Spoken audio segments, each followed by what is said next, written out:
Hello, good people of YouTube. Mountbatten here, and today I'm bringing you guys my top 5 cruisers video, which is an update to a video that I did about, I think, a little over half a year ago. So, recently, I've been playing a lot more cruisers for a couple of reasons. One is that battleships aren't in a really good spot today, especially after the Commander rework.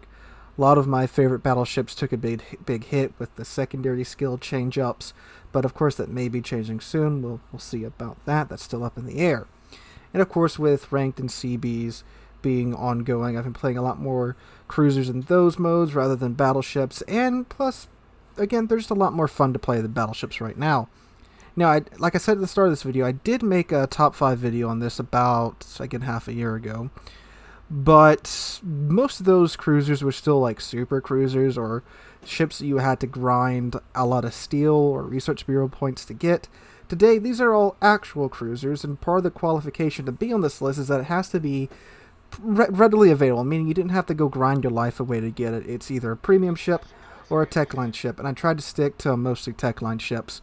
But again, there's a couple of premiums on here because I'm just really enjoying those ships right now. So, without further ado, we're going to go ahead and get into it. Just reminded you that this is my top 5 cruisers, and it's all just my opinion. So let's go ahead and get going with number 5, which is the Tier 10 Tech Line German cruiser, the Hindenburg. So the Hindenburg is a cruiser that definitely won with the Commander rework.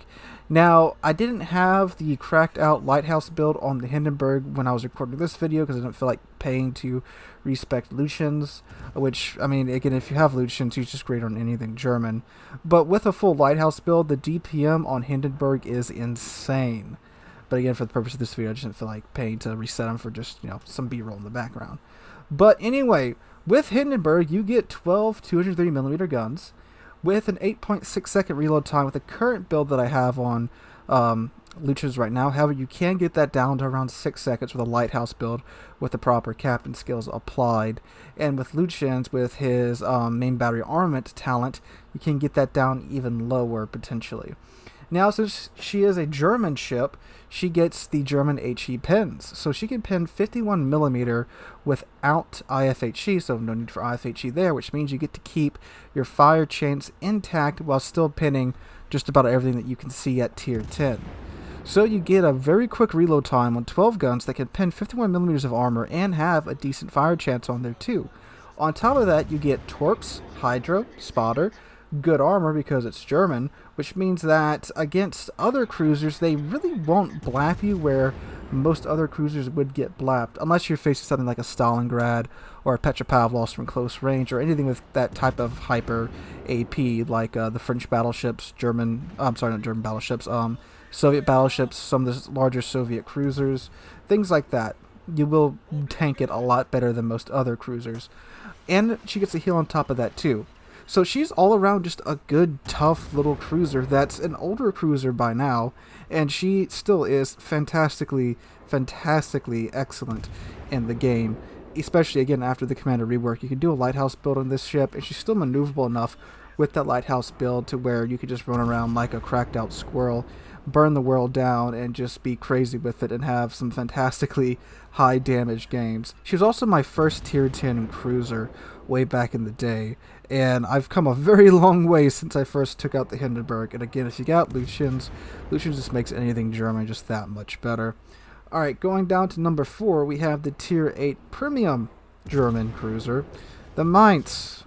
Again, I can't leave this ship out of a video like this, and I just got done singing its praises in Monday's video, which was the review for the Weimar.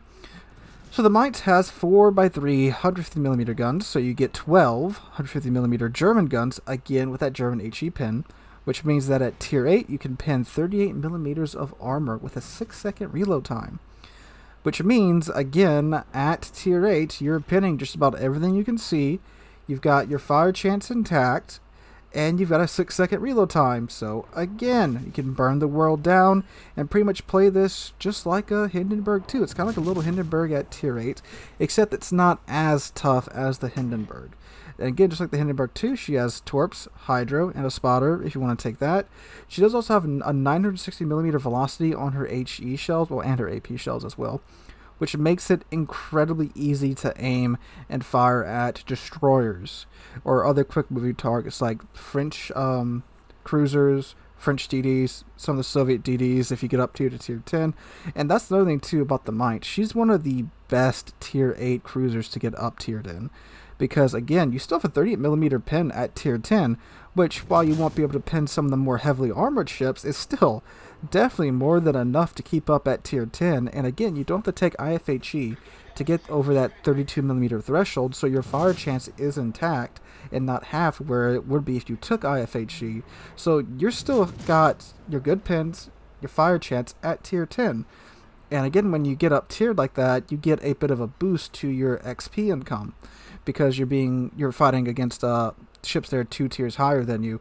So in that case, it's actually almost the best case scenario because you're getting that boost to your XP and credit gain. And on top of that too, the Mainz also has pretty decent AA. Not the best AA by far out of the tier 8 cruisers, but she still has good AA after this whole Commander and CV rework fiasco. And she has good armor too. It is a hipper hull, which means, well, that's a blessing and a curse, of course, because the hipper hull, it's really tanky in some situations, but boy, do you eat some weird pins from some weird angles. And unlike the Prince Eugen, which I normally throw on one of these lists, you don't get a heal in this case, but you can eat it and just be like, all right, cool, it's a nice little AR boost. Or if you have Lucian's, again, you can get that main battery reload talent, and you can also get his spotting talent, where once you spot 3 ships, you get that free heal, which it's not a lot of a heal, but I mean, if you got a little bit of a heal there, so you kind of got that, but again, you need Lucian's for that. But anyway, again, just a really solid tier 8 cruiser, which I've sung its praises to no end on this channel. Moving on now to number 3, we have the tier 10 Techline French cruiser, the Henri IV.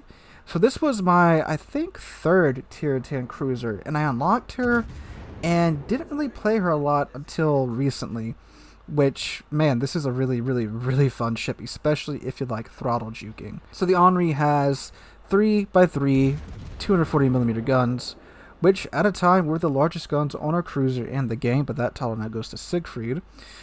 So with the build that I have on here, which is the reload module, you have an 11.4 second reload time on these massive guns, and they have 40mm pins, so you cross the 32mm threshold, and because of that, this ship was actually used to counter the Stalingrad spam and the clan battle season that followed the Stalingrad's release, which is pretty funny. But since then, she's actually gained a couple of gimmicks. Well, one gimmick in particular, which is the reload boost consumable. A while ago, Wargaming gave the French cruisers that consumable, so now you can get these 240mm guns down to about a 6-second reload time when you pop that reload boost, which is absolutely terrifying if you're in a DD and one of these things is close to you. So this thing can DD hunt quite well. It could DD hunt pretty well beforehand because, again, you have 240mm guns with pretty darn good HE. So yeah, you were slapping DDs before, now you're just outright murdering them today. But anyway, on top of that too, she has the engine boost consumable, and she has French baguette armor, meaning that if you ever played a French ship or played against a French ship, you probably noticed that when you think you're going to citadel them, you tend to overpin, bounce, or just shatter. But when you think you're going to just overpin, bounce, or shatter, you tend to nuke the living crap out of them. So that's a good and a bad thing here for the Henri IV. But when you're throttle juking, you tend to either bounce or just get overpins, thankfully. And with that engine boost consumable, you can throttle juke to no end with this ship, which is incredibly fun to do. And plus, it's just outright fast, meaning that if you need to get somewhere on the cap pretty quickly, you can pop that and get there, well, about as fast as anything's going to get there, just about. And she does have 9km torps on top of that too, which are pretty useful for those oh crap situations, or if you wind up having to rush something that's a bit out of your weight class, you got those torps to back you up as well. And this is, again, all around just a very fun ship to play, especially if you like throttle juking, sitting at range, being a nice distraction for the enemy team. That's one of the things you'll see a lot of Henris doing, is that they'll sit out there, they'll just be firing as pretty much as fast as their guns can reload, and of course the enemy will try to shoot them, but of course with the engine boost, the maneuverability of the Henri, they're juking most of those shots. So you'll see some Henris that will average like 3 million potential damage a game for the really good Henri players, sometimes even more than that, because they're so good at juking the shots coming in at them. And that's a really fun playstyle for me, and you can do that again with the Mainz and the Hindenburg as well, especially with the lighthouse build on both of those ships, and with the lighthouse build on the Henri, which I'm kind of running, but I don't have a 21-point commander on the Henri just yet. But again, really fun ship to play, great cruiser. Alright, going on down now to number 2, we have the Tier 10 Tech Line Italian cruiser, the Venezia. This is a ship that I outright hated a while ago, because Season 9 of Clan Battles was absolutely toxic. The meta, especially up at the higher ratings, was 1 Hakuru, 6 Venezia. That's it, because Venezia was a god back then.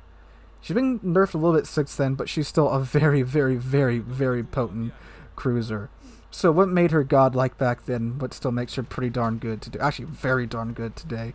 Well, she has 5x3 203mm guns.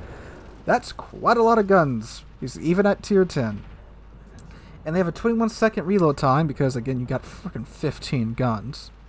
But they also have, of course, the Italian flavor of ammunition, which is semi-armored piercing ammo, which is still just godlike in a lot of situations today.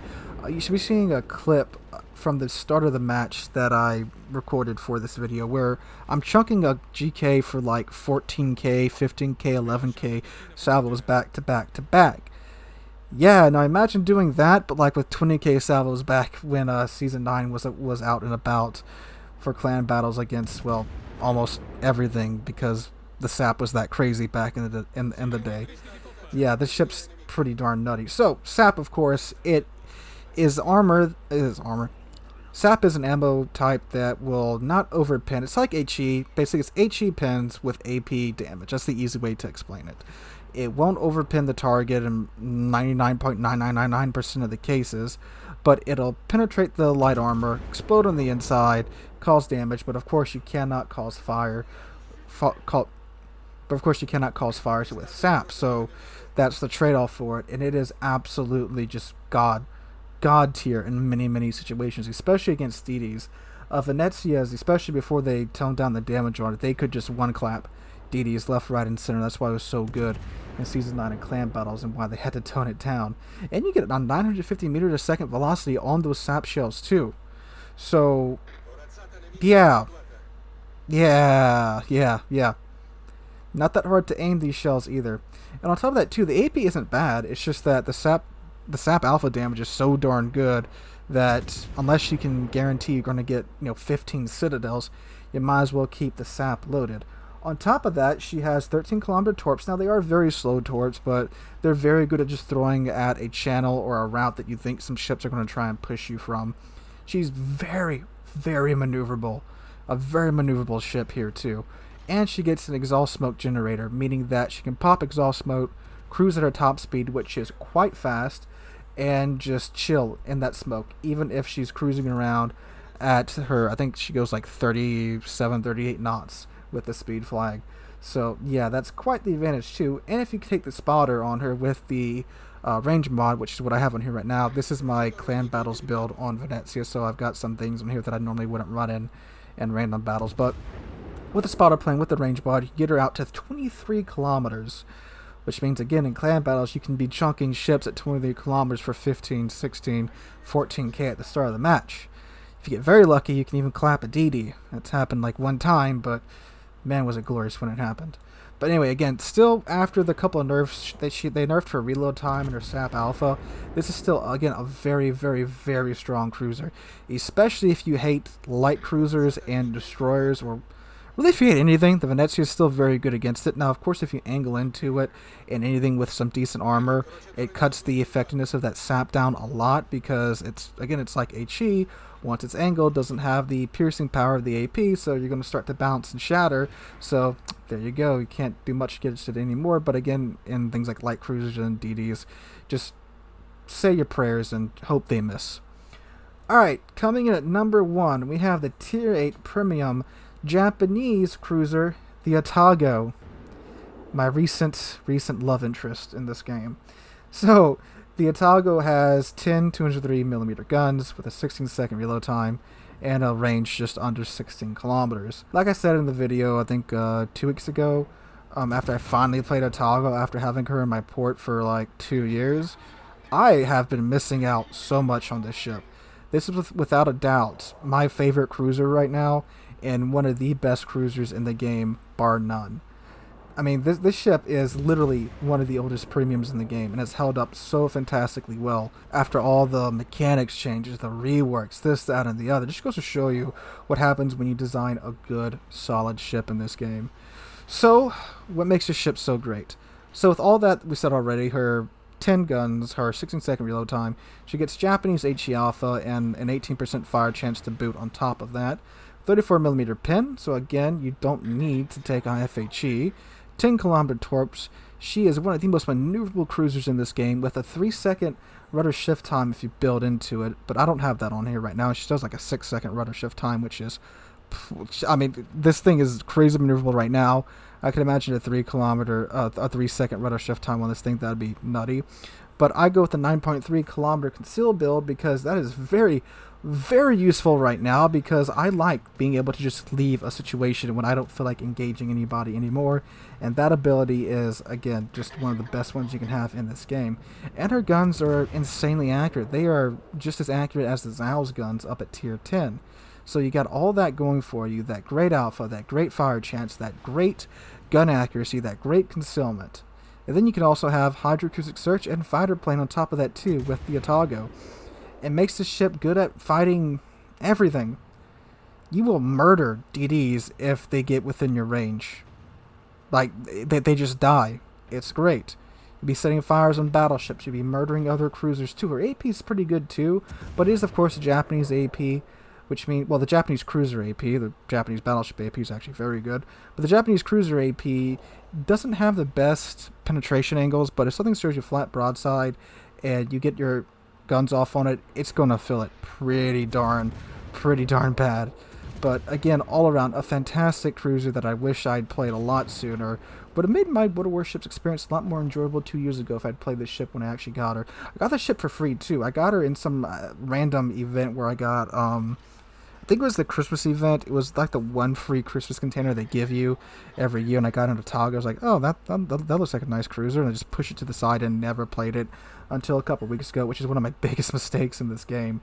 But anyway, guys, those are my top 5 cruisers right now, actual cruisers, and all of these ships, I say they're worth the time to grind. They're worth the money to buy them. I mean, the Mainz and the Atago is actually pretty cheap because it's one of the older premiums. I think she's like $38, $39 US right now, and the Mainz is like $40, $41. I'd say you could buy either the Atago or the Mainz, and you'll be good as far as buying premium ships. Honestly, both of these ships are fantastic farmers for both credit and XP for their respective lines as well. And the other tech line ships, they are well worth the grind because they are again just so much fun to play and are so good, especially right now with the current weirdness that we have going on in World of Warships. So guys, let me know what you guys think about this list. I hope you guys enjoyed the video. If you did, make sure to drop a like, leave a comment, subscribe to the channel. We're on our way to 30,000 subs. We just passed 27,100 a few days ago, and I cannot thank you guys enough for that.